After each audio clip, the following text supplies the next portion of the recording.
কাজগুলো আলোচিত হচ্ছে, যদি আলোচিত হয় ধন্যবাদ। কিন্তু আসলে আমাদের উদ্দেশ্যটা যদি আপনারা খেয়াল করেন, আলোচিত হওয়া বা না হওয়া এটা আমাদের মূল ফোকাস না। আমাদের মূল ফোকাসটা দুইটা। একটা হচ্ছে কালচারাল হিলিং। এই জাতির অন্তরে গভীর ক্ষত হয়েছে কালচারাল বিভাজন এবং ফ্যাসিবাদের ফলে। এটা কালচারালি হিল করা আমাদের জন্য খুব জরুরি। এবং দ্বিতীয় আরেকটা কাজ হচ্ছে কালচারাল ইনক্লুসিভনেস। আপনারা যদি আমাদের কর্মসূচিগুলো দেখেন তাহলে বুঝতে পারবেন যে যেমন ৫৪ বছর ইতিহাসে বাংলাদেশে কখনো শিল্পকলা একাডেমিতে চাঁদরাতের উৎসব হয়নি, এবার হয়েছে। সামনে সারা দেশের সবগুলো শিল্পকলা একাডেমিতে হবে। আবার একই সঙ্গে নববর্ষের যে চৈত্র সংক্রান্তি এবং নববর্ষ মিলে ২ দিন ব্যাপী অনুষ্ঠান, এই অনুষ্ঠানগুলোর ইনক্লুসিভনেস যদি দেখেন, এর আগে কখনো ভিন্ন জাতিগোষ্ঠীকে অন্তর্ভুক্ত করা হয়নি। আমরা সেটা করেছি কারণ এই উৎসবটা পুরো বাংলাদেশের, ফলে সবাই অন্তর্ভুক্ত থাকতে হবে।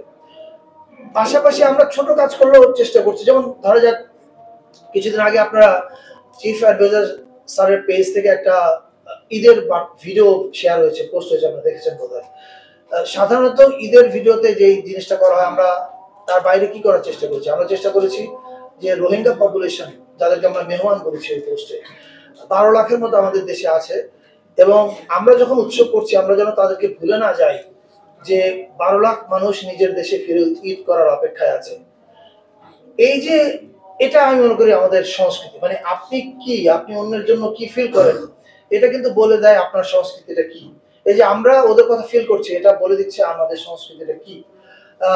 একই সঙ্গে আপনি প্যালেস্টাইনে যা হচ্ছে, এই মুহূর্তে দাঁড়িয়ে আমরা যদি নববর্ষে শুধুমাত্র আমাদের দেশের শুভ কামনা করি, তাহলে এর চাইতে স্বার্থপর আর কিছু হতে পারে না।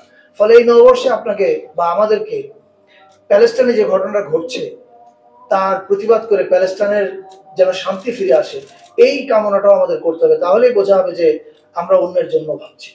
সো আই থিঙ্ক এটা একটা আমাদের সংস্কৃতিটা কি, এইটার এক ধরনের স্টেটমেন্ট হবে।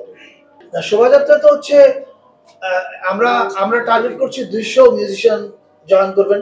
এটা আমি নিশ্চিত এই আহ্বান শোনার পরে ঢাকা এবং আশেপাশের অনেক ইয়াং মিউজিশিয়ানস আছে, তারা নিজ উদ্যোগে জয়েন করবেন একটা প্যালেস্টাইন ফ্ল্যাগ এবং একটা গিটার নিয়ে বা তালের যন্ত্র নিয়ে। আমরা তো চাই এটা ৫০০ ছাড়িয়ে যাক ওদের অংশগ্রহণ মিউজিশিয়ানদের। আর চৈত্র সংক্রান্তির কনসার্ট লাইন আপ যদি বলেন, এটা আমরা আজকে দুপুরবেলা ফরেন সার্ভিস একাডেমিতে জানানো হবে। উৎসব কিন্তু এবার সারা বাংলাদেশে হচ্ছে এবং প্রত্যেকটা জায়গায় আগের চেয়ে বড় এবং দ্বিগুণ স্কেলে হচ্ছে। এখন ওই জেলা প্রশাসক এবং পুলিশ সুপার ঠিক করবে যে কোনটা তাদের জন্য আইডিয়াল। আমরা যেমন ঢাকার ক্ষেত্রে বলতে পারি চৈত্র সংক্রান্তি কনসার্ট রাত ৯টা পর্যন্ত চলবে। এছাড়া ১৪ তারিখে কিছু প্রোগ্রাম আছে যেগুলো ৯টা পর্যন্ত যাবে, যেটা আপনারা দুপুর ২টায় ডিটেল জানতে পারবেন।